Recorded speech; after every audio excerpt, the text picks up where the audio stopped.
Department of History, Presidency University. Our speaker today, Dr. Francesca Orsini, truly needs no introduction. She is Professor Emerita of Hindi and South Asian Literature at SOAS University of London, a Fellow of the British Academy, as well as a member of Steering Committee of the British Comparative Literature Association and of the Institute of World Literature. In 2013 to 14, she was a fellow at the Radcliffe Institute, Harvard University. She has also had visiting positions at Columbia University and the University of Pennsylvania and has taught for several years at the University of Cambridge before coming to SOAS. Professor Orsini has just finished a book on the multilingual literary history of Awadh from the 15th century to the early 20th century, as well as an ERC research project titled Multilingual Locals and Significant Geographies for a New Approach to World Literature, which seeks to propose, in her words, an alternative located and multilingual approach to world literature from the perspective of three regional sites: North India, the Maghreb, and the Horn of Africa. It's a thought-provoking title, in my opinion, and connected to the theme on which she will be speaking today. Interestingly, I seem to remember from a recent lecture Professor Orsini gave in association with the University of Heidelberg and Jamia Millia University that interlanguaging as opposed to multilingual was the right way to go at present. So I'll be listening closely along with everyone else for possible reasons for the continued usage of multilingual nonetheless. Her assertion of the importance of language ideas traveling through individuals in this particular lecture, with reference to the eclectic journey of one Krishna Sopti, inspired me to continue to take language politics seriously. And it would be an understatement to say that I've been merely following her work for years. Professor Orsini is at present co-editing a book entitled The Form of Ideology and the Ideology of Form: Third World Print Cultures and Internationalisms Between Decolonization and the Cold War, with Neelam Srivastava and Letitia Zassini. She has also been running the monthly webinar series, The Magazine in World Literature. Her lecture today is titled Beyond the Two Shores: Indian Magazines and World Literature Between Decolonization and the Cold War, an earlier version of which many of us may have caught in November 2020, and which in her own words explores how Indian magazines of the 1950s to the 1970s did world literature, and how this enterprise relates to the geopolitics of the Cold War, encompassing an articulation of customized literary third worldism, literary activism of a translational variety, and above all, the creation of what Professor Orsini calls spectacular internationalism. In particular, what I found extremely nuanced was her understanding of the aspirational quality, as opposed to what Holt and Rubin argue to be a realization of a global simultaneity in real time as a primary product of the Cold War magazine. It's a pleasure, a privilege, and a great honor, Professor Orsini, to have you here with us today. The floor is all yours. Thank you very much, Bipasha, and thank you to Professor Rai and Dr. Zavid for inviting me. I hope not many of you, in fact, have caught the November talk, because otherwise you're in for some repetition. I was just saying, you know, that it's been a pleasure to be able to talk and give these webinars this year, but it does make you know, trying out talks to different audiences a bit more you know, embarrassing when you're repeating yourself. So please bear with me. Let me just start with my PowerPoint. Okay, is it? Yeah, okay. Okay, I think I can now, yeah, okay. Right, oops. Let me start. Okay, so you may, okay, that's all right, isn't it? So, well, maybe, no, let me just introduce it briefly. So, as you can imagine, this talk really belongs to this last kind of tranche of work on the thinking or engaging with world literature, and that might be of some interest to you, and we can talk about it in the Q&A about what is the difference, what are the disciplinary differences of approaches and also conceptualizations, frameworks of world literature and global history. And where I think, in fact, world literature has a lot to learn from global history. But basically, world literature has been, in a way, a kind of a rebranding of comparative literature for the contemporary, globalized moment. But it kind of has rushed to systemic models. So world system theory, in fact, or Pierre Bourdieu's field theory written large over the whole world, to Pascal Casanova's World Republic of Letters. And what that has created is something that, not just me, but a lot of people working on non-European, non-Western literatures have felt, a kind of a real paradox where world literature is supposed to open up, beyond the older Eurocentric or, Eurocentric, Latin America, some other parts of the world, not in North America, confines of or scope of comparative literature. But the systemic approaches that it has taken have in fact excluded, through very hierarchized notions of center, peripheries, circulation from the center to the peripheries, diffusion, domination and, being dominated, very, very limited set of positions and a very fixed map of world literature, which I think, sort of paradoxically excludes literatures from other parts of the world. So the project that I have been leading has tried to say, okay, what happens if we consider world literature from the ground up? So from located and multilingual perspectives. So my talk today is not really necessarily about multilingualism per se, although you can touch about from it, but more about location. Location as well as also kind of means of circulation, media. So because again, world literature, and particularly if you think of the work of Pascal Casanova, but also Franco Moretti, the Warwick Research Collective, have been very much centered around the book, so the printed book, and the novel as a form. So what happens if we think about world literature in an earlier, very globalizing moment like that of, decolonization and the Cold War, from the perspective of magazines? Okay, let me start. So, and let me start with an example. So this is from the special issue on the international story of Sarika, which was edited by Kamleshwar for the Times of India group in Bombay. The first story of the issue was João Guimarães Rosa's celebrated Brazilian story, The Third Bank of the River, translated by Dharmveer Bharti, one of Hindi's foremost modernist poets and playwrights, and soon to become editor of the Times of India flagship weekly Dharmyug. The international story special, Deshantar Kahani, I think it's called, contained 24 stories from 4 continents: Brazil, Vietnam, North Vietnam, Kenya, Indonesia, Iran, Yugoslavia. And I think what is interesting, and I think you can see where I'm getting at, Western European writers are there. You've got Heinrich Böll, you've got a Russian author, you've got French Alain Robbe-Grillet, so, both political as well as nouveau roman type of more avant-garde writing. But they're kind of drowning in this sea of other writers from other parts of the world. This is definitely not a Eurocentric picture of world literature. And I also want you to start thinking about what the table of contents do. So by, foregrounding the country and also mixing things up this way. It's a very world-oriented.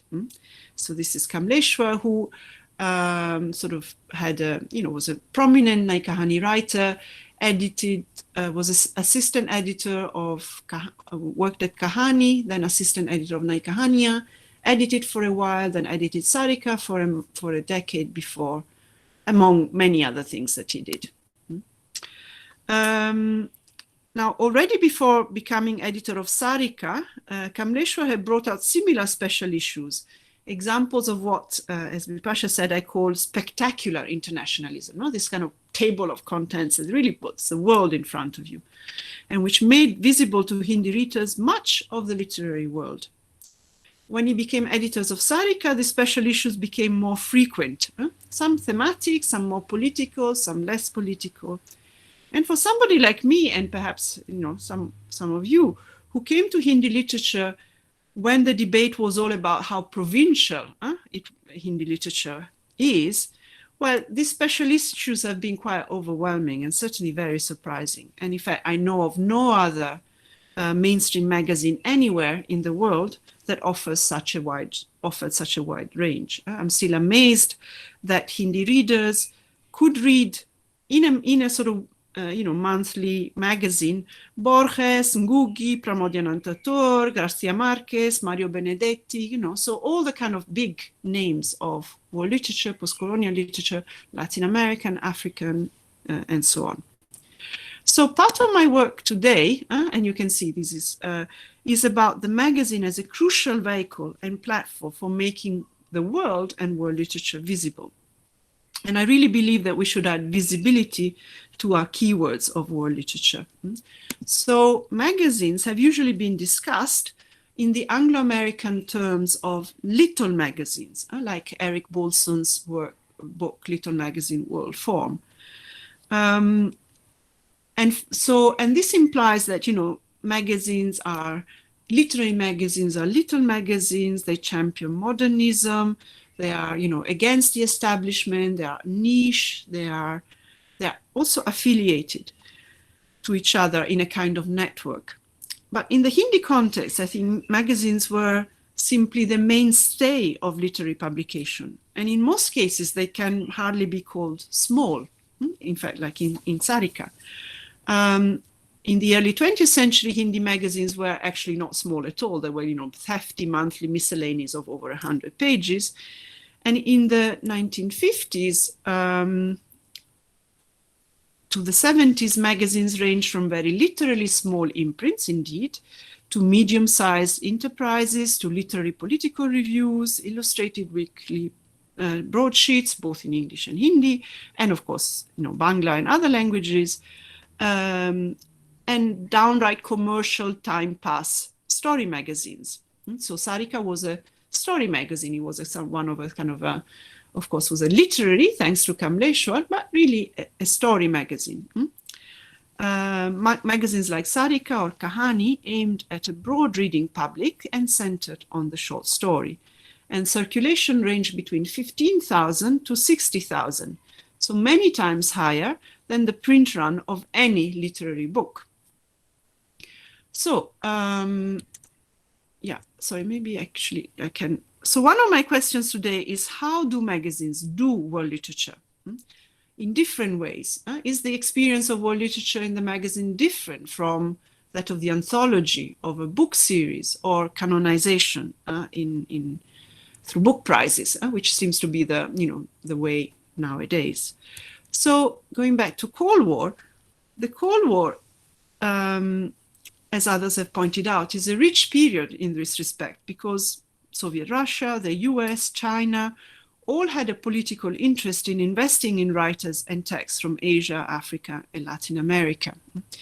So the urge to win the hearts and minds of intellectuals and people, or at least not to lose them to the other side, translated in vast programs of books and magazine publishing, translations, and other forms of literary soft power. And this is, in fact, there's been a lot of really interesting work on this kind of state soft power and Cold War blocs soft power, which has privilege. So the big kind of top-down approach, what Soviet Russia did, what China did, what the US did, and there's been actually also more recent work like that of Patrick Iber, Monica Popescu, Letizia Zecchini, our own forthcoming book, which instead tries to sort of focus on not so much on the top down, but again, the bottom up, you know, okay, this is what the big powers did and produced.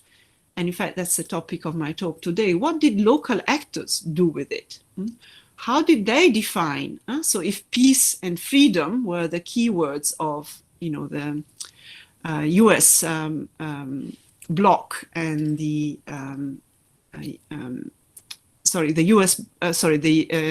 Soviet bloc and the US bloc, respectively. What did an editor like Kamleshwar or, you know, readers in India or writers make of these and other keywords? And also, you know, it's been interesting to work, you know, some of the work of Cold War literature is also focused on what are the genres of Cold War literature. So you've got the testimonial, the travelogue, the spy novel. Here I'm thinking about the story. Okay, so my second question is, what is the correlation between political and literary internationalism? Does the visibility of certain literatures always follow political affiliations and alliances? So do literary choices map onto political ones? And finally, thinking particularly about the network of magazines of the International Congress for Cultural Freedom, which, in fact, there's a really interesting book. Sorry, I'll have to go back a little bit.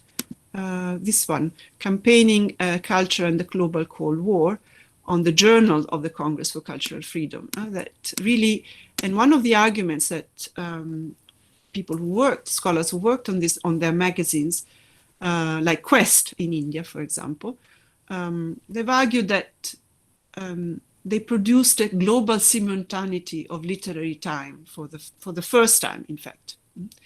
And I want to sort of think about and maybe challenge this kind of statement. And I think I find it true more as an aspiration than as a fact. And in fact, I want us to think a little bit more about the relationship between political and literary time. So are the story, you know, what happens, you know, are the stories all contemporary? What happens when the discourse is contemporary, but the stories are older, and so on and so forth? What's the difference between publishing classics and contemporary works? Okay, right. So this is basically the scheme of my talk today. So I'm thinking about the magazine in relation to war literature, but also to the Cold War, to the literary activism of the editors, and particularly short story magazines. Right, in the and thinking about, yes, so how do magazines do war literature? And I'm thinking through terms like visibility. So what do they make visible? How do they create familiarity? Do they produce thick knowledge, you know, translations, long essays, or thin knowledge, like mentions, without wanting to underrate thin knowledge? So let's see. This is a sort of a typology of what, you know, how different Indian Hindi magazines, really, Hindi and English magazines did war literature in this period. So you have from Kahani, which I'll talk a little bit more about today, edited by Shripad Rai, one of Premchand's sons, which did what I do call textual presence. So hardly any, in fact, hardly any introduction or paratext, as we say, and all through translations. And though, in fact, most of the, you know, half of the issue was new Hindi stories, half was contemporary stories from other Indian languages, at least one from Bangla in every issue, but also Urdu, Marathi, Punjabi, even Kashmiri. And then every issue had one foreign story, and we'll see from where, as a kind of model. Then Caravan in the 1940s and 50s, which was a kind of middle-brow English monthly. Also, so like everybody feels the need to do stories, world literature at this time. But what they do is they have a series of short stories around the world, or novels, famous novels condensed. And they do what I call kind of random systematicity. So, they have something from all around the world, but then what fits that particular slot is pretty random. So you can have a German story about Africa, or, an English story about China. It's not really about a very literary endeavor.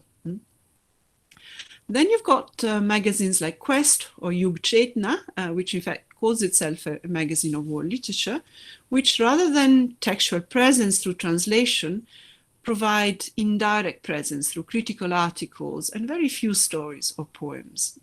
And in Quest, interestingly, apart from the writers, the non-communist writers from Russia or China, and writers of the Congress for Cultural Freedom, Asian African literature is really about, the problem of the intellectual, how not to lose the intellectual to the Soviet bloc. But also, interestingly, Quest is one, thanks to Ezekiel, one of the first editors. It's one of the venues for Indian poetry in English, although in fact you also have some translations and like have a Marathi special issue or something like that.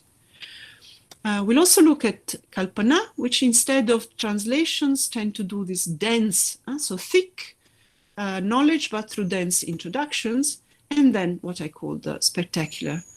Instead, rather than having one story per issue, whole special issues. So let me just go quickly through some of the material. So Kahani, interestingly, because it publishes Manto stories, almost in real time. Manto is Machurtai, Novendu Ghosh, and several other Bangla writers as well. So this would be, for example, one issue, and have a Lushun magazine. Interestingly, has a Kenyatta story. Now, for Kahani, and this is a letter that Amrit Rai, the Premchand's other sons, writes a suggestion, which actually is what Kahani does. So it publishes translations of the world master, Ostad of the story, Tolstoy, Chekhov, Turgenev, translate the best stories from Indian languages, new Hindi talent, and humorous stories. And this is what I call a kind of, Kahani performs what I call a kind of soft progressivism. You will see sort of the idea of literature is one that, elevates, it's not just pastime. Is entertainment the aim of the story? No, not just. Stories help, to guide oneself, one in life, but it's also a democratic magazine. So good stories at a good price, and really encouraging readers to form Kahani Club, to write in, to tell about what is their favorite story. And rather than, literary critical terms, you've got more kind of readers-oriented terms like an unforgettable story. Maybe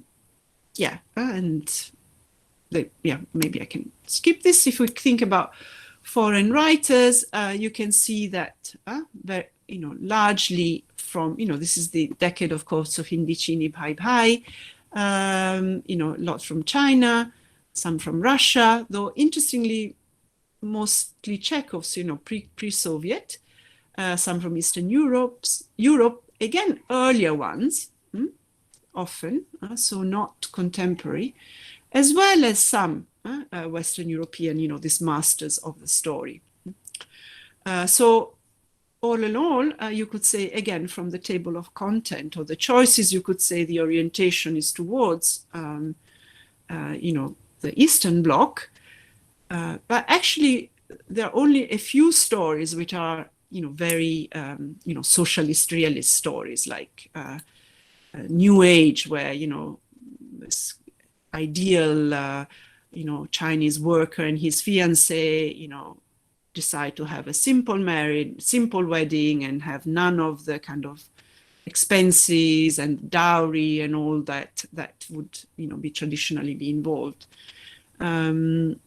Other stories are kind of, again, soft progressive. Morich was really more a contemporary of Princhand, and it's a story about, a mother who doesn't have 7 pennies to buy soap to wash her husband's clothes. But it's a funny story, so it's it's like funny poverty, making light of poverty. And you can see how the kind of the alignment is also clear in some of the paratext or in the magazine. So what Saraswati Press, the publisher, published, a lot of it clearly from Soviet or Chinese publications, and also Chini Jankranti or Task e Prakashan, China Reconstructs. And also if you see what novels it translates, so Gorky's Mother, Fontamara by Ignazio Silone, and other kind of anti-fascist, leftist books. There are also some kind of local echoes of the Cold War, as when Amrit Rai writes against the foreign hand in a literary conference in Allahabad, that is proof of U.S. propaganda in terms of and so exposing the idea of freedom or independence of literary cultural freedom as in fact a kind of U.S. propaganda and imperialism. If we go to Kalpana, which was instead a more literary, more literary arty magazine, maybe more of a small magazine, very esteemed coming out from Hyderabad, where the artwork was, the art director was one of the biggest art collectors of modern art in India, and in fact several of the covers were by M.F. Hussain. As I said, again, publishes a lot of very good contemporary Hindi writing, but in terms of foreign literature, it does a curious things. It really translates these very dense essays from the American magazine that is still running now as World Literature Today. It was called Books Abroad, coming out of University, Oklahoma, I think. Which asked various scholars to write about literature from around the world in the last 25 years. So interestingly, again, Hindi writers in 58 are getting these long essays on, not just on Spanish, German, and so on, but, Latin American, Brazilian, modern Chinese, Catalonian, Israeli, as well as a few stories. But, and I'm giving you here the English versions. And what you see is, these are really dense essays with lots and lots of names. And it's quite interesting that you do get, your Borges mention or Pablo Neruda, but they're really kind of in the middle of, hundreds and hundreds of names. And I can't keep wondering, okay, this is, again, makes it visible, shows that there is a large literature there, but, what would the Hindi reader make of these names, which are, of course, often also transliterated not very clearly? If we come to Sarika now, in the 1960s, you see that before Kamleshwar became editor, even within the magazine, you have like, and then after he comes, you have different versions of world literature at work. One, if you think about the foreign actually stories published, they are largely, West, European, actually Eastern European as well as West, contemporary European. Then when you get to the kind of Kahani Kya Hai Masteron Ki Nigah Se, you have a more kind of, maybe unsurprisingly, a more canonical one, and also more of an Anglophone one, Kerouac, Faulkner, Lawrence. So it's interesting, the foreign writers are like an attempt to go beyond English, English American. The masters are the older, Chekhov, Flaubert, but more Anglophone, contemporary. And then you've got the Sahabhutiyan, Aaj Ki Kahani Sahabhutiyan, which interestingly seem to be, to me, I'm not sure where Kamleshwar is getting them, but seem to be more, oriented towards contemporary, non-European politics. So third world Bandung, so on.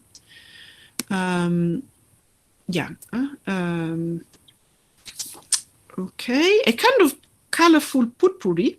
So you can see Maupassant gets Indianized, the Tibetan Somavira, so they're not, what I'm pointing at is that, you can look at the table of content and it looks very political. Then you look at the way the stories are presented and they're kind of, lightened. The tone is lightened. And perhaps, that's also part of the Times of India, kind of marketing it for Times of India readers. Yeah, and you can see it's kind of, particularly with the Italian, there's seem more of a whiff of contemporary cinema.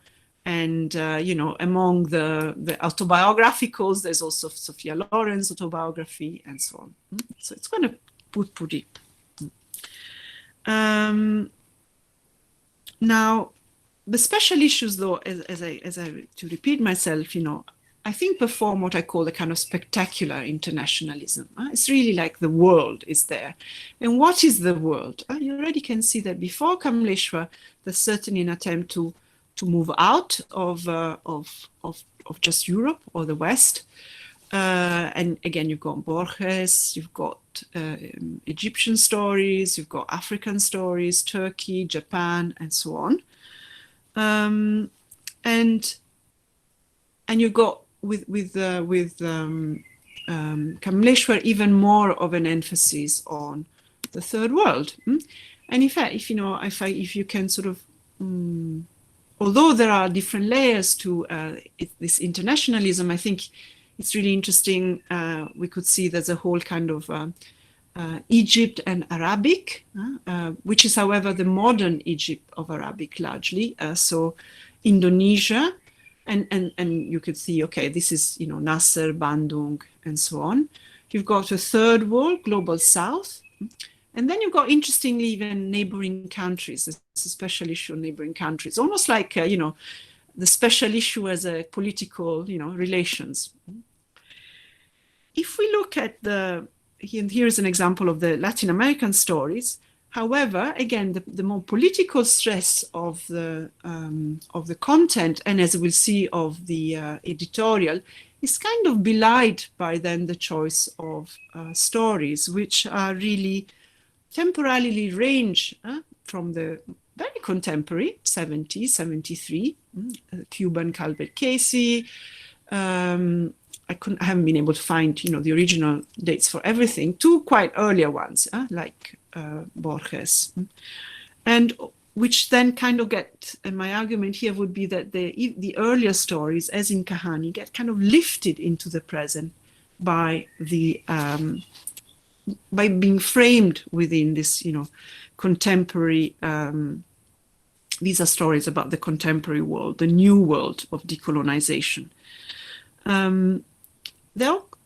The other interesting thing here is that they are politically quite heterogeneous. So Calvert Casey himself, for example, is interesting. He's a Cuban writer, Cuban-American writer, who moves pro and sort of is critical of the revolution, and his story Execution is a kind of noir, but with a political undertone. You've got the more kind of leftist line like Garcia Marquez, but you also have Juan Rulfo and Borges, who are instead definitely not on the left. And so in terms of temporalities and orientation, you've got, a real kind of range. It's not, you can't really slot them on the, on the left sort of block. In terms of sources also, it's interesting, and that goes back to my point about, this ground up approach to the Cold War literature, which is really not about, okay, what the big powers produce and translate, but how editors like Kamleshwar source and arrange and curate, really. That is their literary activism, the great amount of print material that is made available at this time, partly, of course, or largely through this sort of propaganda efforts. So it's interesting, I think, that two of the stories come from, for example, a kind of a magazine called Short Story International, which is a kind of short story version of the Reader's Digest. So kind of middle-brow short stories around the world. So again, it's not a direct translation, but it's quite a loop of sourcing and retranslating and curating. Couple more points.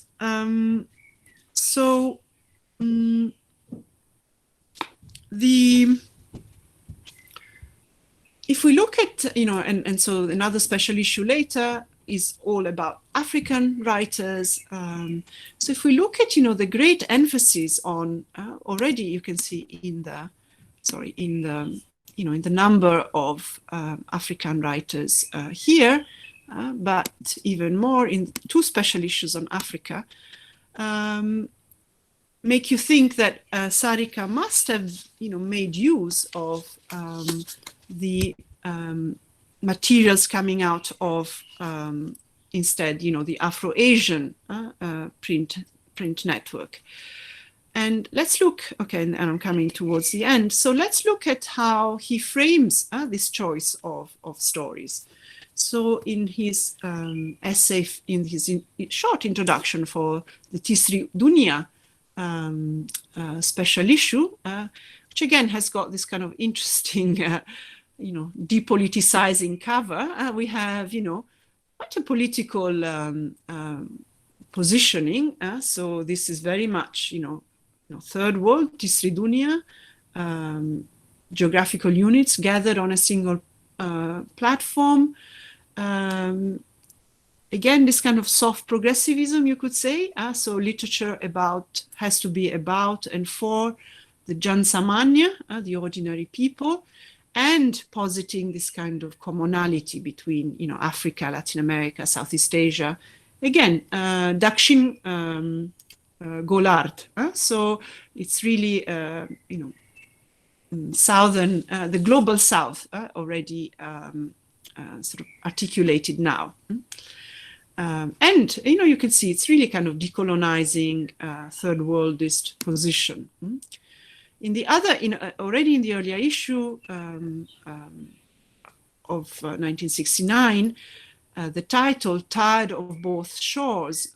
So interestingly, phrases the again the stories of the special issue as the swar of the global South, the whole southern half of the globe, and it's again posited in terms of struggle for not just political now, but economic freedom, a kind of decolonial confusion, and so on, the legacy of colonialism and underdevelopment, and so on. And again, very much a Cold War, you could say, Cold War and decolonizing framework. You've got the great powers, the Mahashaktiyan, and you've got the global South. But, and this you could say both in the choice of magazine, of authors, really echoes a much more instead kind of affiliated and aligned magazine like Lotus, which came out of Cairo in the 60s and 70s. It's well known in India because and Pakistan because Faiz was one of the editors later when it moved to Beirut, and it's really interesting because it was produced in Arabic, French, and English with the same material, and it was very much oriented towards third world, Africa and Asia. Again, I think it was one of the first time where you could say African and Asian writers, were made visible to each other. And in some ways, the Kamleshwar's sort of articulation of, that now this is the time that on the Vishwa ke Sahityak Manch par, this nayi avaz of the global South should come. It's very similar also in terms of, as I said, in terms of choice of writers, but also in terms of, now this is the time for, this decolonizing literature to be considered world literature, and for these authors to be considered on an equal footing with world literature of the highest standard.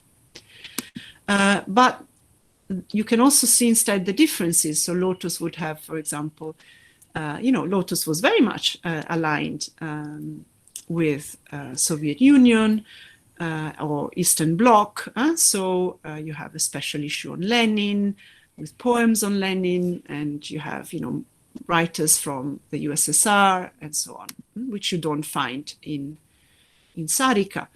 And so to go back to the story, Kamleshwar's use of that phrase,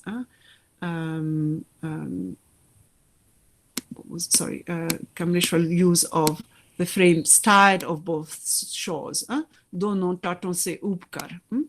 So this is a direct reference, as I said at the beginning, from Nadika Tisra Kinara, the third bank of the river, by Joao Guimarães Rosa, which is not a political story. It's a story about a father who leaves the family, it's told from the point of view of his young son, to go and live on a boat in the middle of the river, and he doesn't come ashore for the rest of his life.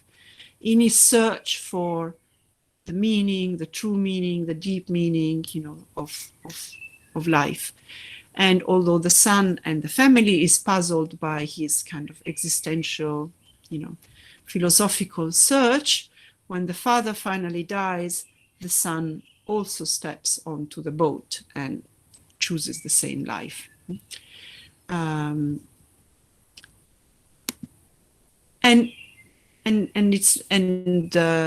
Kamleshwar uses it exactly, and in using Nadika Tisra Kinara and Don non taton se uppkar, he kind of shifts his understanding of the third world from a political one, a strictly political one, or geopolitical one, you could say, to a literary one which does not align with that of, say, Lotus or other, more leftist understandings. So he dismisses then, that is not the end of it, to this world of two blocks and of decolonization and so on, are two-dimensional matters. There's a third dimension. So Tisra here is not Tisri Dunya, or gets transformed from Tisri Dunya to a third dimension, to a more philosophical, to a more humanist, you could say, to a more kind of existential, probably, existentialist, probably, to use the terms more of the time, sort of quest. Okay, let me conclude. So, how do magazines do world literature and make it visible? So, I've argued today that magazines play a crucial role in literary world making. Often it is the story, which is a very supremely portable genre that can be easily called upon to represent the country, to represent a part of the world, that is the currency and unit of exchange of world literature. And I think, these special issues make it, special issues, but also some anthologies of world stories, make it very clear. But I think it's quite interesting also to reflect on how, if the table of contents, projects a particular geopolitical world, a particular view of the world of world literature, so it can realign, it can select, it can, again, make visible or invisible, then the stories are often not performing that particular political work, but rather sort of make an other local of the world, maybe emphasize more similarity, or maybe the political is not so important there. How do magazines produce world literature? Well, I've stressed visibility, I've stressed recursivity. You know, if you publish more Chinese stories, then China will become more visible. I've emphasized temporality, this interesting lifting of older stories into the present, and also have assessed different kinds of thick and thin coverage. I think, rather than a regular monthly slot, we saw that the special issue with its spectacular internationalism and textual present made world literature much more visible. But also that magazines like Sarika produce multiple visions of world literature, some more canonical, some more kind of, in fact, decolonizing, and you could say non-canonical. And I'm always wondering here where the considerable investment that is needed in sourcing and translating texts is commensurate to the time it takes to read and discard a magazine. And also this could be why the sort of intensive bouts of translational activism in magazines usually do not last beyond 5 years. You know, it really must take a lot of effort. And I think my answer here is kind of yes and no, particularly if we think that the magazine, as in India, certainly in Hindi, is the main platform of literature and literary reading. So I think people both keep magazines or keep the special issues, remember, and in a way this is the world literature that they will read. And in the context of the Cold War, so the second question, so does political orientation guide literary visibility? Well, I think in the case of Kahani, I think we do what I call significant geographies, so which part of the worlds are significant, are selected by a particular agent. You know, for Kahani, yes, they did map onto political ones, also probably for Sarika. Editors did make or do make some geographies more visible, and some writers and region recur more often than others. And when the scope was extended to include Latin America, Africa, the Middle East, and Southeast Asia, familiarity, I haven't focused on it here, but you know, you have little snippets of information that make paratext, that frame and introduce and familiarize authors. And in fact, you know, we can see the contrast when it comes to talk of the masters of the story, Chekhov, Maupassant. Familiarity is instead assumed. And the canon, in fact, was pretty stable across the ideological board. Now, so at one level, and I suppose these are both the last two questions. So at one level, we see temporality did fold within geopolitics. So Quest reviewed books on classical Chinese literature, but ignored the post-50 literature of communist China, making it invisible. But there were gray areas and exceptions in both camps. So Lu Xun was universally valued in Hindi magazines of the 50s, while, as we have seen, Kahani largely published non-political or pre-communist stories from the Eastern Bloc. So you've got political orientation, but temporality does not fold into necessarily. I love an anecdote of an interview that the progressive writer Khaja Ahmed Abbas, when he was asked by, I think, Kishan Chanda, you know, what he read, he mentioned American progressive writers. So when sort of Kishan Chanda sort of pushed him forward and said, you know, why he preferred leftist American writers. Did he read any Soviet literature? Well, Abbas said, well, all Soviet literature fiction was less interesting because Soviet society had eliminated all its contradictions. So, you know, literature produced by a society without contradictions is less interesting.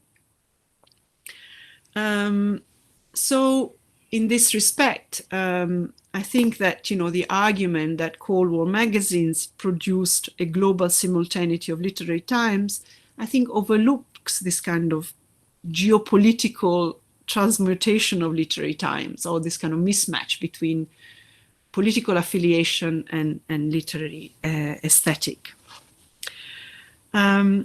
In the 1970s, in place of the East-West frame of the two blocks of Kahani and Kalpana, third worldism, we could say, became a way to broaden and realign the literary gaze, introducing contemporary Latin American, African, and Southeast Asian literature, although, as we saw, not all of it politically engaged.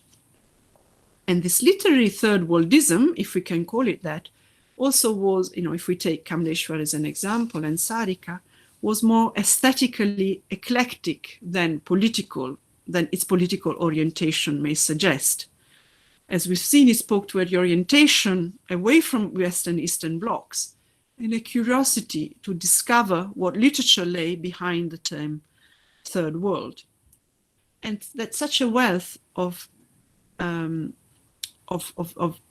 stories and literature became mainstream in a commercial magazine belonging to the Times of India group is even more remarkable.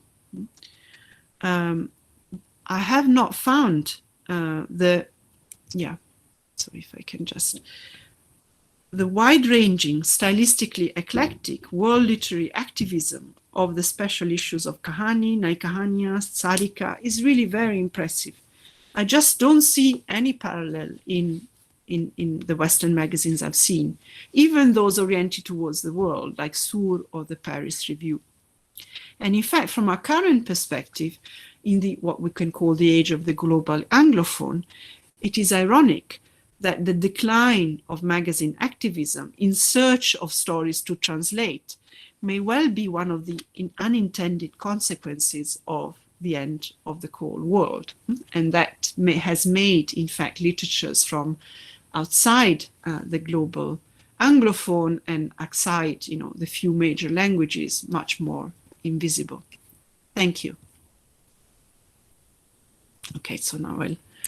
Thank you, Professor Orsini. It's always a pleasure hearing you speak. I mean, I'm a big fan, and I will now I will ask and invite everyone here and all professors, students to ask questions.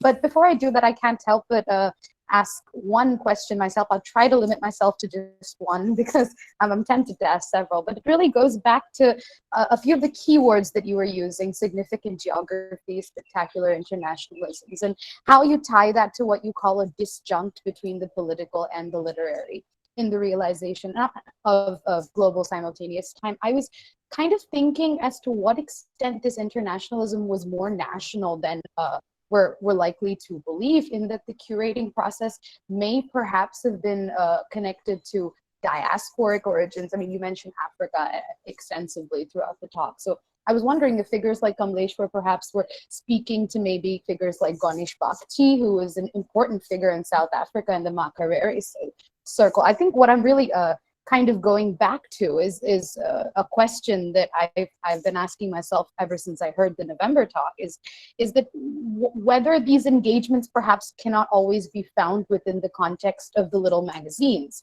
but maybe can be found through the tracing of other engagements that these people found themselves associated with, and to what extent maybe this visibility of world literature poses possible chance for us to become anachronistic, maybe.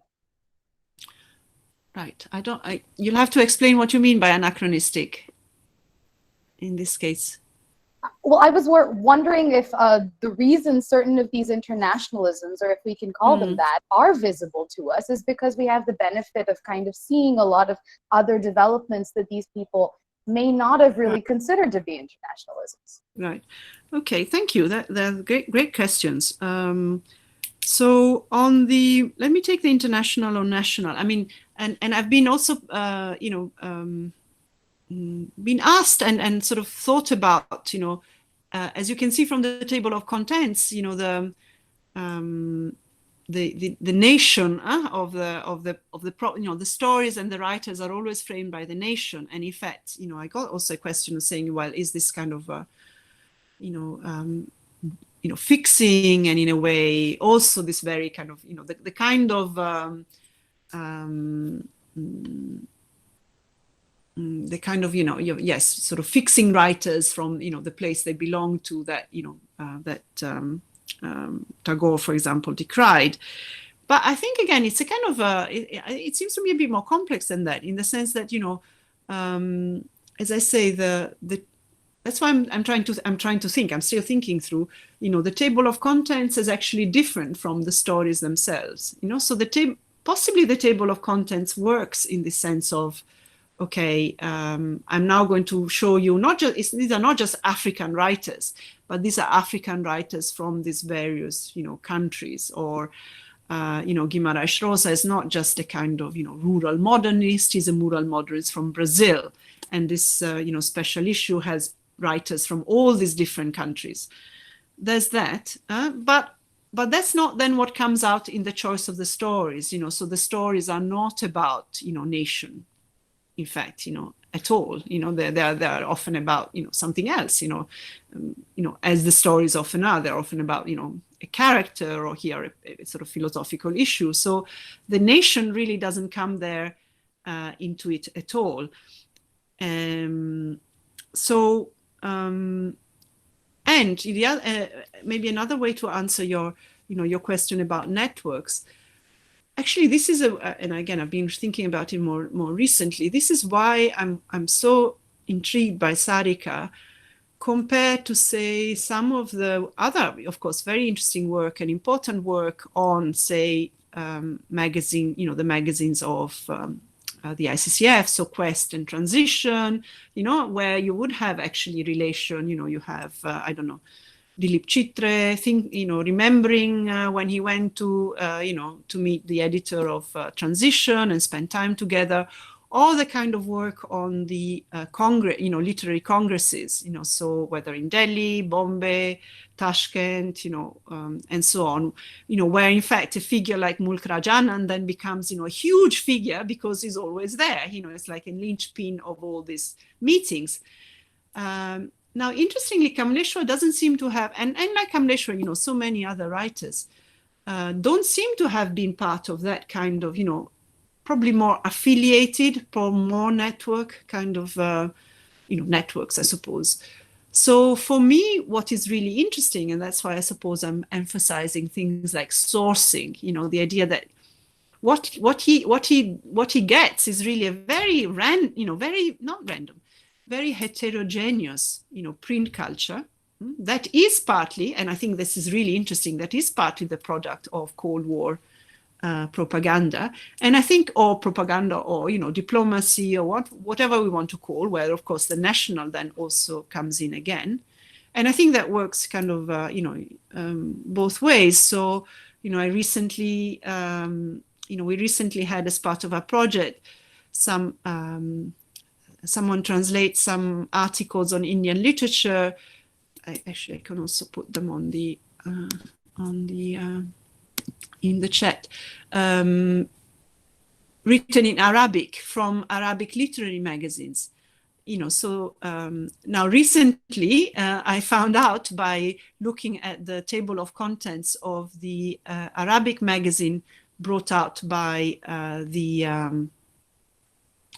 ICCR, Thaqafatul Hind, that actually that's where the articles are from. So I think this kind of what in other contexts you can call a kind of cut and paste, or a so let me just get back here, sourcing, curating.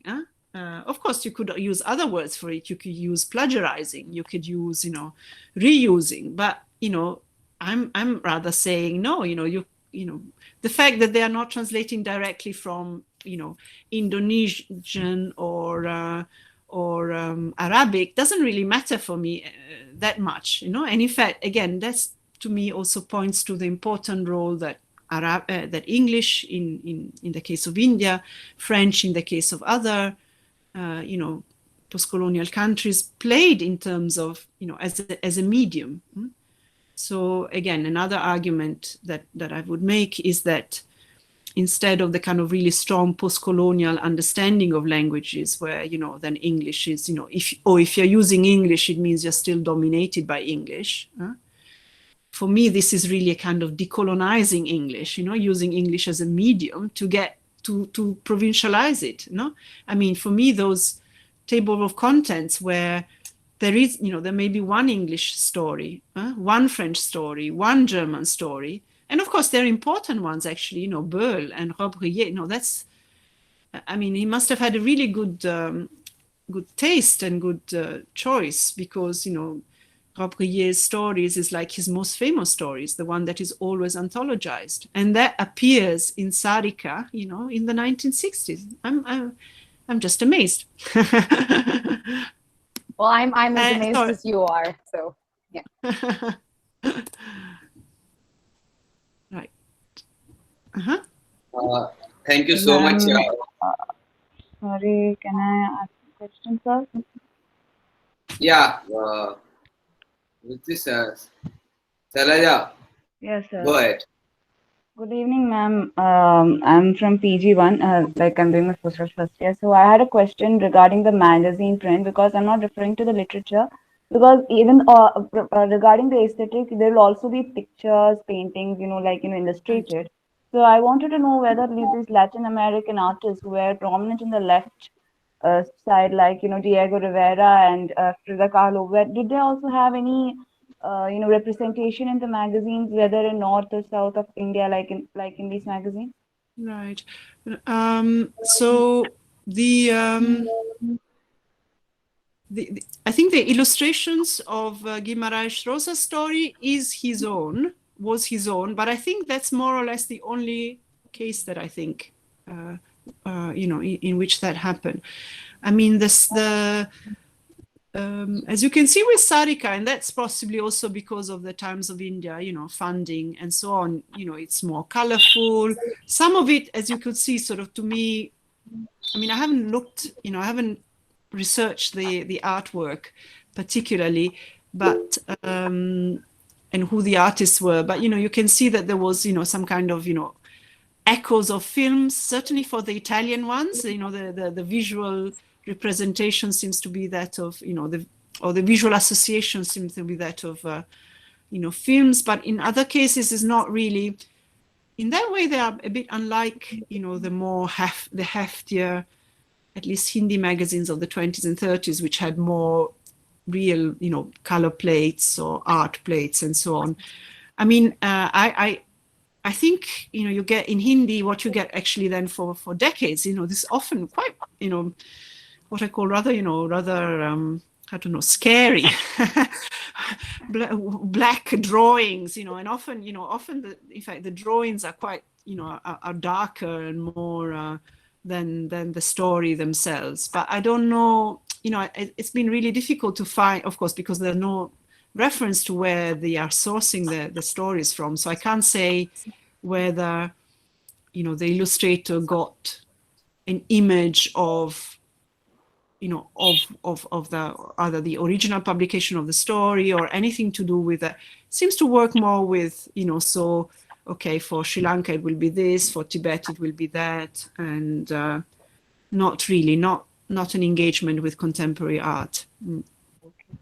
Because I was concerned, because these paintings were getting their like, especially in Frida Kahlo's case, her fame was rather posthumous in compared to Right. Diego Rivera. So like so I was thinking like the issues like the Rockefeller painting and all, where do they have a a representation or voice in India, like the Indian middle class of literati was aware of such an incident in life.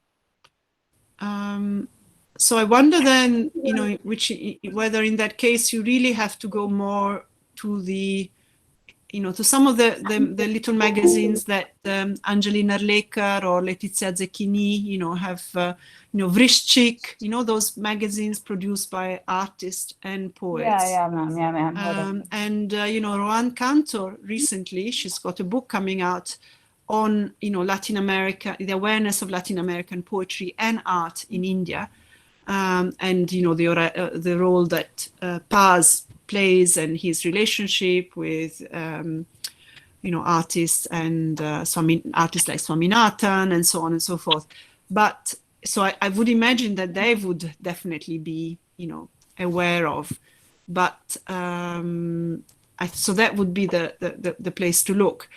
But interestingly, so I mean, her point is that, okay, then it's Paz that makes Latin American artists and writers known to Indian writers and readers. And I would say, well, not alone, look at these magazines, and actually there's tons of Latin American and African writing that is already being published. Thank you, ma'am. Ma'am, May I? Yeah. ma'am, can you share your PPT, please? Because it is full of information. So if you can share it, then it will be good for us. Well, I don't know if if the recording, if you put the that will have the PowerPoint, I suppose.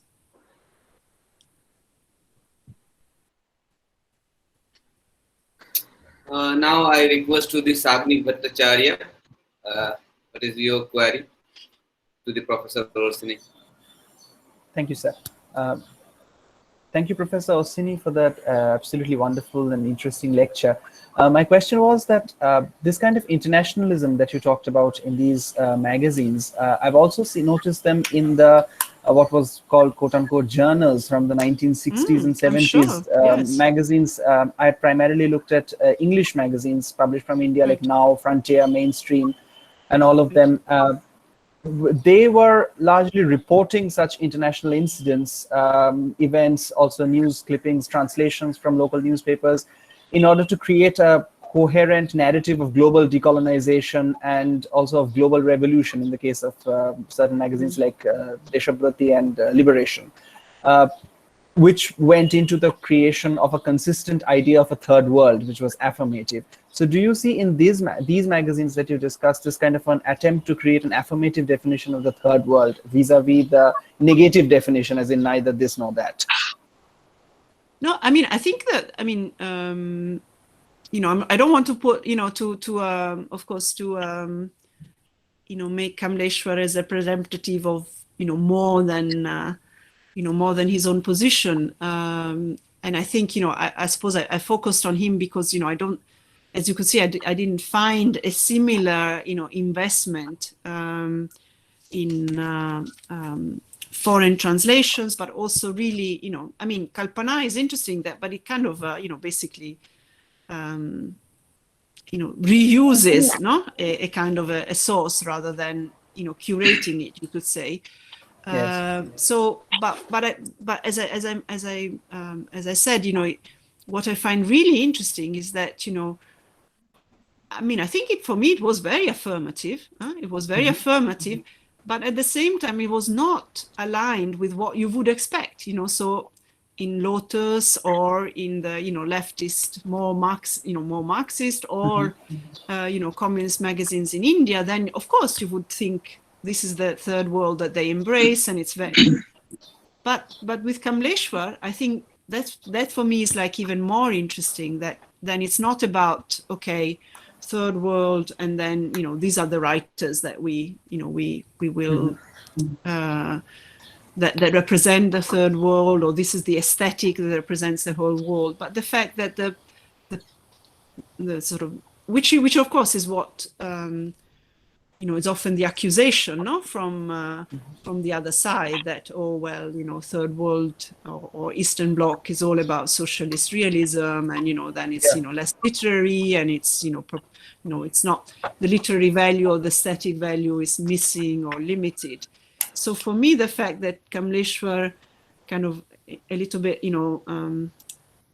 decouples or loosens up, or you could say in other words, he keeps the positive and strongly political definition of third world, but also claims a sort of an aesthetic, as he says, more complex, more subtle.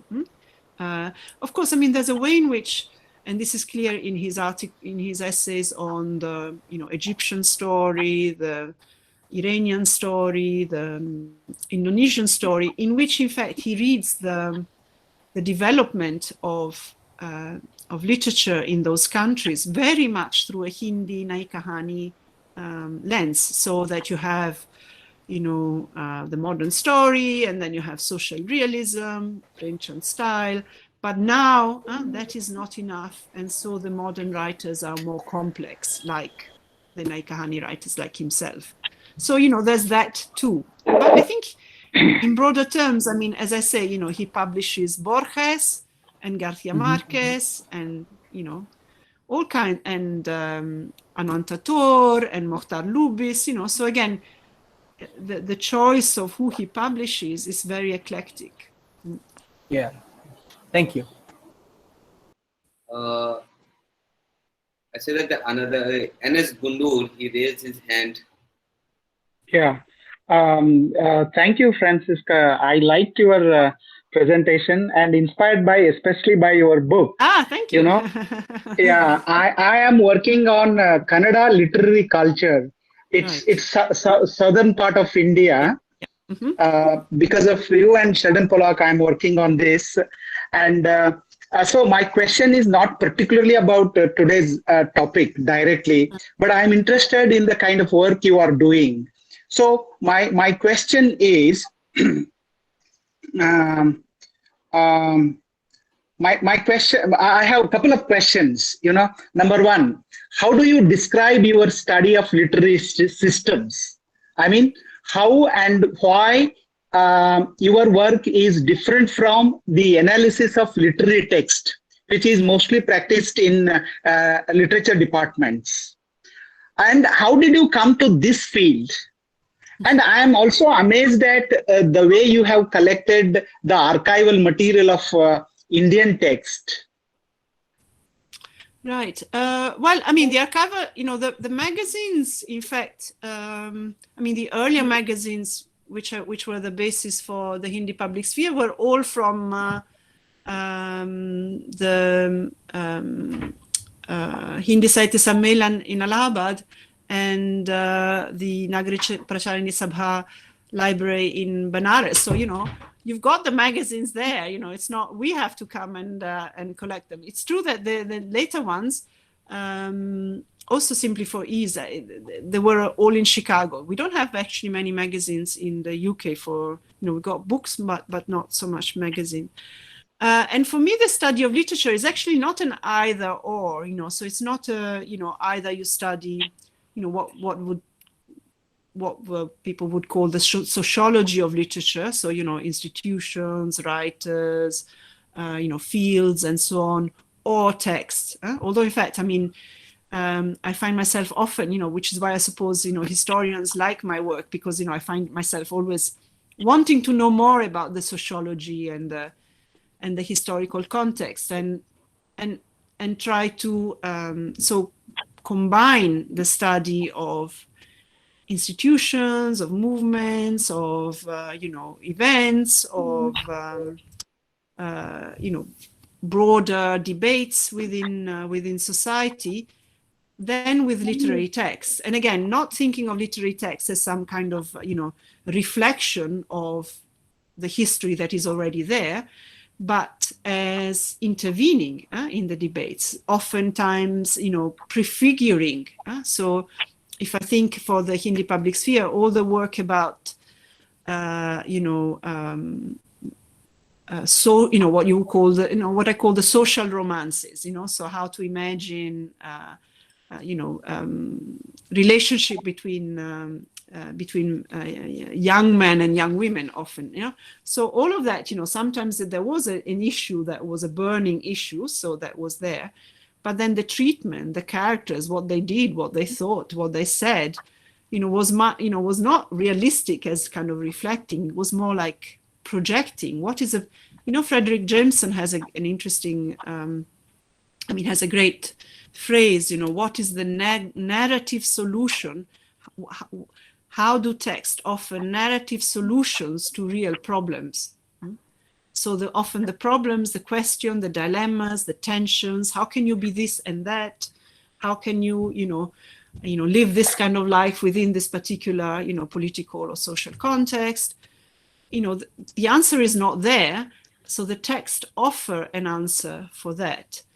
At the same time, I'm also interested, you know, literary history tends to often be very linear. So the idea that, you know, new trends or new fashions or new work writers, you know, supersede, so make the previous writers or previous works or tastes kind of irrelevant or obsolete or dead. Whereas I think, and that's why I'm really interested in literary tastes and taste really as embodied in people, in ears, in hearts, in, you know, in the body, how you react to songs or to poems, or the fact that and why I'm interested in temporalities in the plural. So it's not, we still respond to poems and to texts and to songs composed hundreds of years ago or 50 years ago. And then, our tastes are a combination of something new and something old, which is what, in a way, my approach to love in the Love in South Asia book is to say, just because we know what love is, romantic love in English, doesn't mean that we don't know what prem is, or ishq is, or muhabbat is. And in a way, the beauty of having so many words, to go back to the multilingual, is that, and in fact, it's not just about educated people who have had an education. Every film goer knows the difference or the nuances of love and prem and muhabbat and ishq. I love, again, and I'll stop here, but I love another term that Purushottam Agrawal uses, which is that of bahushrut. He uses it for Kabir, but the idea that, again, our access to the literary world, to the aesthetic world, to the cultural world, of course, to the social and political world, is not just through text, but it's also through, what we listen, what we hear, what we overhear, what we watch. And so, you can be bahushrut instead of, and without being bahupatit. Thank you. Thank you.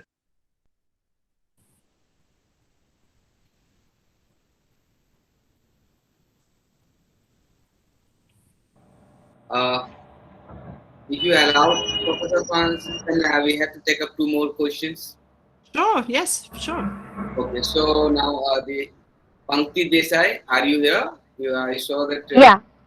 Just Yes. go ahead. Go ahead.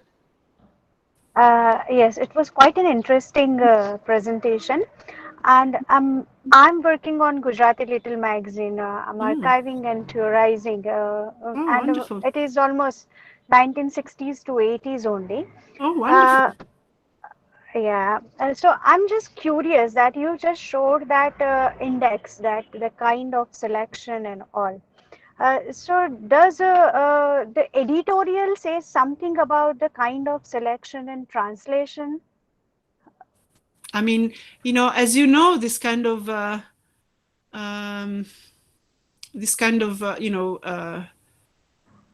work with magazines or with translations, in fact, often in the case of is in the complete absence of any information about sourcing, about translation, about choices, about, I mean, I don't know if there is a Kamleshwar, archive, but the daughter of Shripat Rai is a friend of mine, and she very generously shared the few copies of Kahani that she had. But there's absolutely no archive of Kahani in terms of editorial archive of, who did what, who decided what, how were, so of course, then the work is to try and well, I mean, as we, that's how we work with text, isn't it? We're not really, authorial intention is often a kind of a bad word in literary studies. No, we have to, I mean, after Barthes, we are supposed to work with the text rather than the author. Yeah. And of course, we're still interested in what, we still love to know what the authors think. But in this case, it's a kind of, the text of the magazines is all we have. And then what do we do? Yeah. Well, we work, I mean, as I did, as I'm sure you do, I mean, magazines are such rich sources anyway, in terms of, as somebody mentioned, illustrations, paratext, little bits here and there. Of course, we work through comparison, don't we? Through patterns over time of the similar magazine, or comparison across magazines, which is what I did for this talk and for this work. Yeah, Then, so it's then what con- Sarika does yeah. becomes really striking in comparison with what the other magazines do.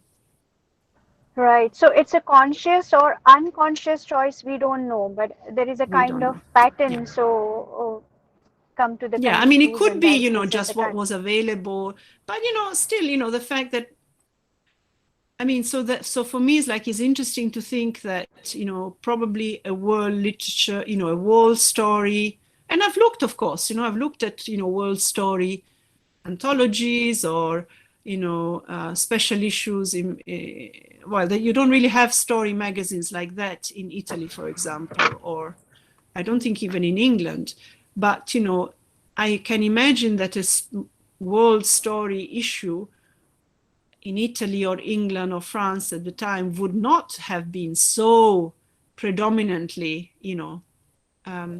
third worldist, you could say.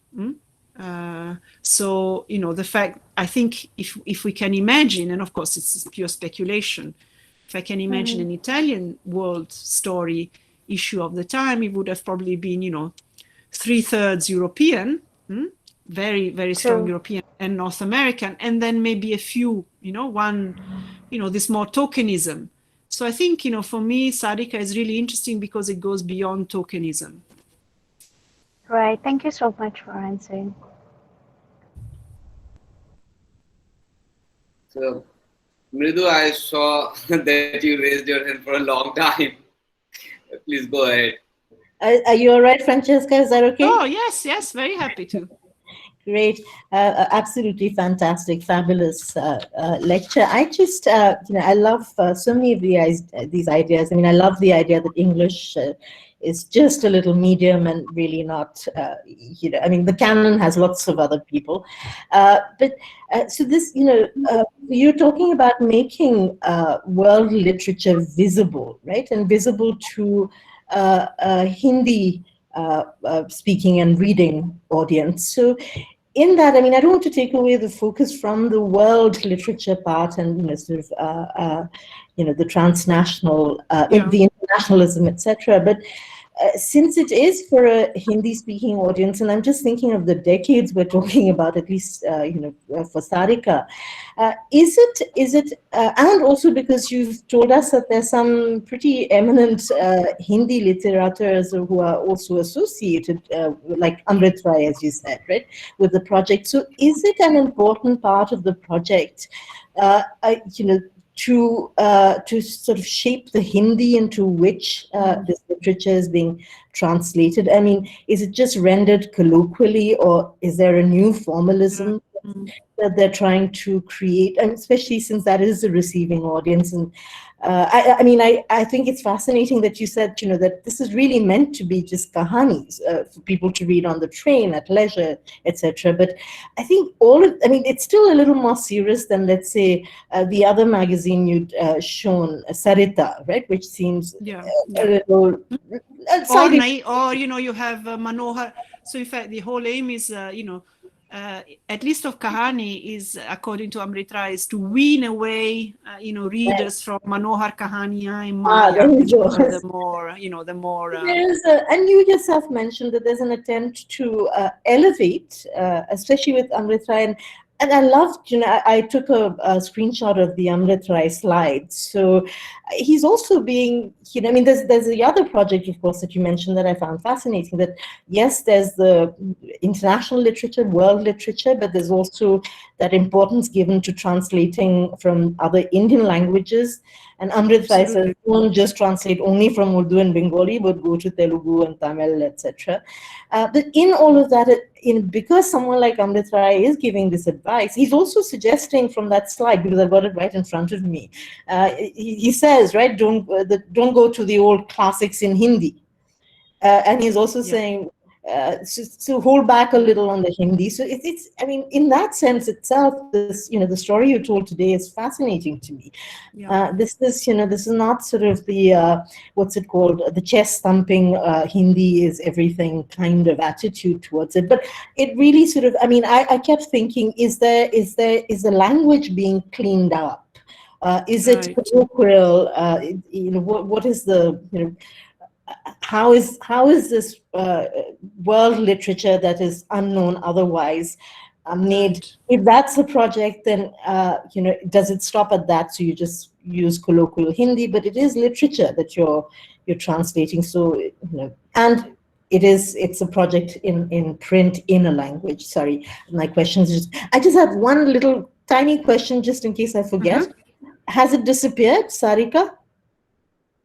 It stopped. I think so. Yes, I think it stopped. I mean, most of these magazines kind of stop at some point. So yeah.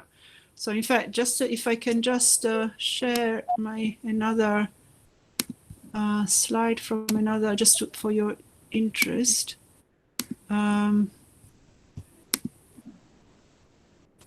Great question. I'll just try to answer the many questions in that question. Sorry. No, that's great. Let's just okay. So this is just to give you a set. So as I said, with Kahani, for example,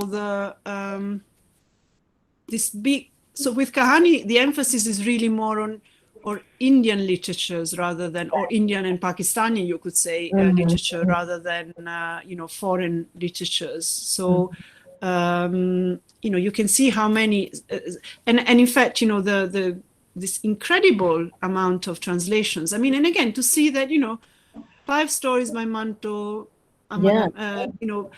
published at the same time as they're coming out in Pakistan, as far as I can understand, So you can see how many from Bangla, but also Marathi, a lot of Punjabi, Kashmiri. I mean, in fact, I send them to Anubha. It's really interesting. Yeah. So and here clearly, you could say the project is possibly more of creating, and again, it's interesting because it's slightly before and certainly parallel to the Sahitya Academy, and it's not the Sahitya Academy. This is a private magazine, but it's part of that kind of mission. We have to create an Indian literature. We have to make our Hindi reader open and know what's going on in the other. These are our, and again, there's a great, interestingly in Kahani, all the kind of creation of familiarity and almost like this family of writers happens with the Indian writers. As I say, the foreign writers, they don't get, there's hardly anything. In fact, there's just often nothing about them. But about the Indian writer will be, Kartar Singh Dugal, whose stories, so and so you've read a few months ago. Now here is a new story. And again, largely, as you can see, I mean, perhaps a bit less with the Bangla and Marathi, where you have some older writers. Largely is really contemporary. So really it's about creating literature rather than, archiving it or canonizing the earlier writers, which I think is, again, really, really, really, really interesting. And so on Manto, I don't know, but maybe he wasn't even being published in Pakistan at that time. I mean, I forget. Well, I mean, I think I don't know, but I think I don't know where I should go and look where the stories are published. But in terms of book publishing, I think it's really, really contemporary. And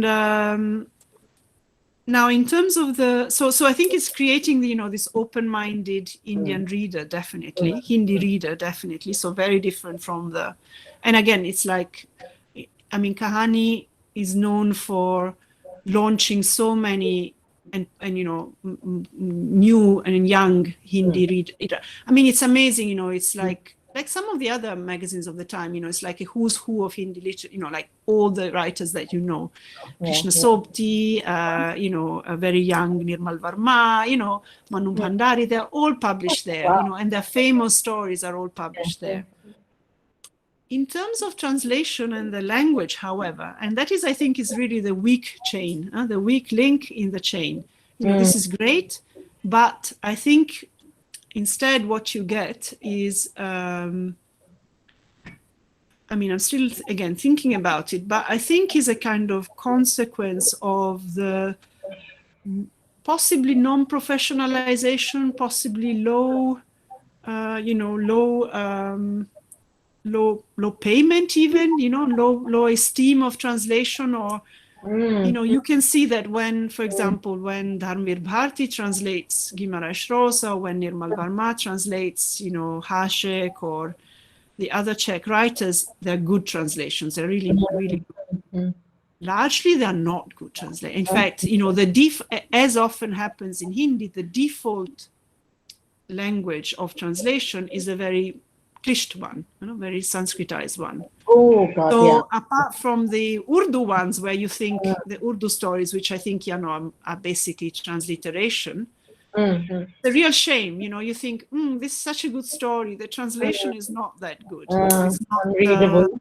It's not that it's not that linguistically rich. And maybe just to pick up on another point that you made on the English, I think it's interesting that in literary terms, English at this point is not so hegemonic. And I think I would make this claim also about Indian writing in English. This is a time when you have Indian writing in English. You have, of course, Ezekiel and poetry certainly, and so on, but it's not as hegemonic as it is now, of course. But and it's interesting, you look at Quest, for example. Anytime you get somebody mentioning that perhaps we shouldn't have, we should have some other language or other language also as the language of education, all hell breaks loose. Everybody, it's a really interesting point that sorry, my friend who works on Marathi, sorry, her name just escapes me. Just got a bit tied down. Has made about why is there such a resistance to the provincial, to a regional university in a regional language?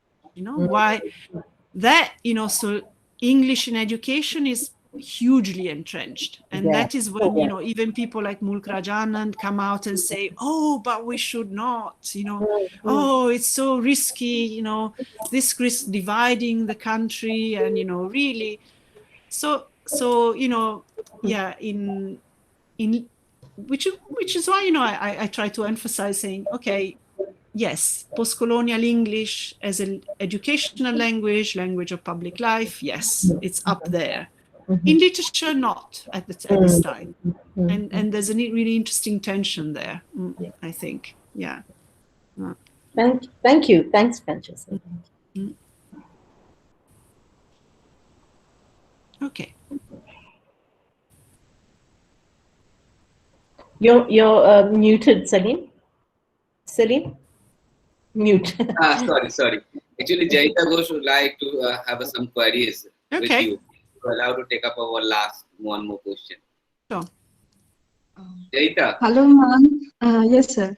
Hello, ma'am. I have read your works in my UG and PG days, and it is an absolute privilege to hear you today. And my question is not related to today's talk. May I ask something outside it? Okay. So I wanted to ask that is there any way to track the audience of any literature of medieval period which is not printed version, which was not then in print version? Can we track an audience of this kind of text? I mean, I suppose the simple answer would be no, but it's a bit of an easy answer. So I think what you and to be honest, I mean that's true of as much pre-colonial as it is of these magazines. So I mean these magazines have some readers writing in, so you can see, okay, maybe the geographical range, you can see, if they say anything about themselves, a bit of the social, but of course you can't say that these are the only people who read the magazines, so, or in fact, you don't it's quite difficult, although my former student Akriti Mandwani, who's written a very nice PhD thesis on in fact, on Sarita. She's got a very nice piece in Modern Asian Studies and Dharm Yug and sort of what she calls middle brow Hindi print culture of this period. She's been able to find some publication, some sort of circulation numbers, but in the earlier case, then what do you do? Well, I mean, as you know, you find a bit of you look a bit at the internal clues to the text, who is being addressed and how they're being addressed. So sometimes, in some instances, if I think of one of the 1500 Kata, it was addressed to the, the wife and the daughter of a small Raja. So you think, okay, there's women, addressed in this retelling of, the epic of the Mahabharata, partial, of course, retelling. In other cases, you can go and see, what people say, if they have, again, it's mostly writers, but which is why actually I've been, I've treasured finding the autobiography of a common clerk in, 1890 Chunar, which is all about what he studied, not necessarily what he read, but certainly what he studied. And then you get, a whole range of text and in different languages. So I think, you have the, as Alison Bush pointed out in her work, that from the kind of the 1600s, you get this kind of Kavikul type, introductory sections about the author and their family and their lineage. So, you get a bit of a sense of at least, what they read, not who read their work. And then, of course, you've got the evidence of who commissioned the manuscripts, the copies of manuscripts. So, again, in terms of location, in terms, usually the patron is named with a caste and who he was, usually he. And then you've got all the manuscripts without any colophon, and where you're looking at instead more like material clues, like script, like format, whether they're illustrated or not. So, I think it's an important question. It's a question that one has to raise and to ask and to try and, assemble any possible clue that one can, while of course being very, very, very, very cautious and very humble and saying, of course, we don't know. But as you know, I mean, again, I've been, one of the terms that I've been keen to use, particularly, for example, for, the presence or the reference, or let's say to, what Stefano Pelò and I call Quasi-Persian, so the kind of ungrammatical Persian or Persian clusters of words that you find in the Guru Granth or in the work of some sants. This is clearly not Persian that they read. This is Persian that they heard. And the same way, you've got kind of this macaronic Sanskrit called Sahaskriti, again in the Guru Granth, but also in some of the Persian Sufi texts. And then again, although, and this is something that, Professor Muzaffar Alam has written about, the author may say, oh, and I read this Sanskrit text with, and I know Sanskrit, and this is the proof. Well, is it Sanskrit that they read, or is it Sanskrit that they heard? And they can write a few sentences that sound like Sanskrit, no? So, again, I think we can think of audience in terms of audience who read, but also going back to the Bahushrut in terms of audience who listen to, or listen to as the intended audience and also the unintended audience. Thank you so much. Thank you. I hope everyone is satisfied with their answers. First of all, thank you so much, Professor Orsini, for this informative and interesting lecture. I have just small queries, just due to a curiosity instead of that. In 1950s, Kamleshwar, along with Mohan Rakesh and Rajendra Yadav, they have started a Nai Kahani movement. Yeah. Movement. So this, what is actually this movement? The term is actually associated with this movement. So this trio is actually similar to all these persons, whether the Kamleshwar, Rajendra Yadav, and the Mohan Rakesh.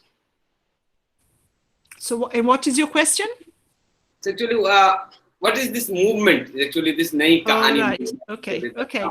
Well, I mean, as I kind of hinted at, it's again, it's a term that others gave to them, but we also have, Nai Kavita, so this is Nai Kahani, but it's a term that they also themselves sort of took on, and it's quite a broad, actually. It's like, basically almost like everybody who's not completely progressive in this time, so gets involved. Even Renu, Phanishwanath Renu is included in the Nai Kahani, although stylistically he's very different.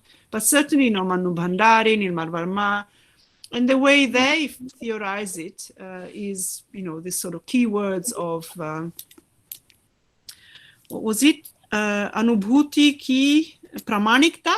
So that the idea that these are new, and it relates a little bit, as I say, Kamleshwar often reads the development of the story in other countries through the Hindi Nai Kahani terms. So one is that, this is Nai Paristitiyan, so after, these are no longer the conditions of, the late colonialism, the fight against colonialism and so on. It's this new, kind of confusing world in which we are supposed to be empowered and independent, but we find ourselves unemployed or underemployed, poor. There's a kind of system of privilege which we can't seem to break through.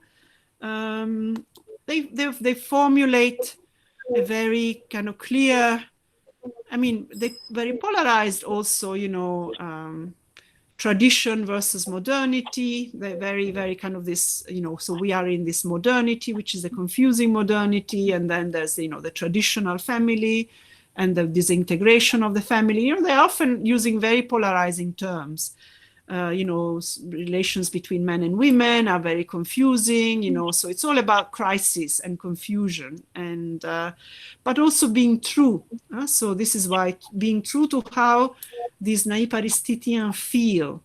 So often the Nai Paristitiyan that, the stories talk about are very much presented through the lens of the individual sensibility and individual dilemmas and individual. There are often stories about dilemmas and about, very broadly speaking. Yeah, thank you. Interestingly, I think Kamleshwar, of the three of them, seems to be the one who was more, eclectic in terms of world literature reading. I don't think that Mohan Rakesh or Rajendra Yadav or indeed Manu Bhandari read quite so widely or were so involved in international relations. So I've been really interested, in fact, in trying to find out. One article about Kamleshwar says that he worked for in fact, he edited a sort of current affairs magazine called Ingit, which was, current affairs. So, but I haven't been able to find it. So, anybody who finds out about it, I'll be very grateful if they let me know. Hope so. Okay, thank you so much. Now I request to Bipasha for the vote of thanks on behalf of the department. Sorry, and only, also everybody who works on Bengali magazines or other magazines, please get in touch. I'd love to know about your work and what you find. I'd be very curious to know if what I found in Hindi is replicated in other languages or not. Thank you. Sorry. Thank you so much, Professor Orsini. As always, it's a pleasure to interact and speak with you. I definitely will be writing to you very soon because I'm working on language politics myself, and, so in the Bengali context, but on a much larger transnational context if possible. So it was really wonderful for us to listen to you and interact with you. Thank you for all of the people who were here and made this possible in this very weird and destructive time that we're going through at the moment. Thank you to all our professors and all our students, and especially our head of department, whose enthusiasm is near infectious about these kinds of things. So it was wonderful, and I'll be thinking about all of the intensely fascinating things that you brought to light today. Thank you so much. Thank you very much, Bipasha. Thank you, Mridu. Thank you, Francesca. Salim. It was a pleasure, Thank you. and keep up the good work in these dark times. Yeah. And let's meet soon. Let's have you back in That would be person. wonderful. Okay, bye-bye. Okay. Thanks, friend. Bye-bye. Bye.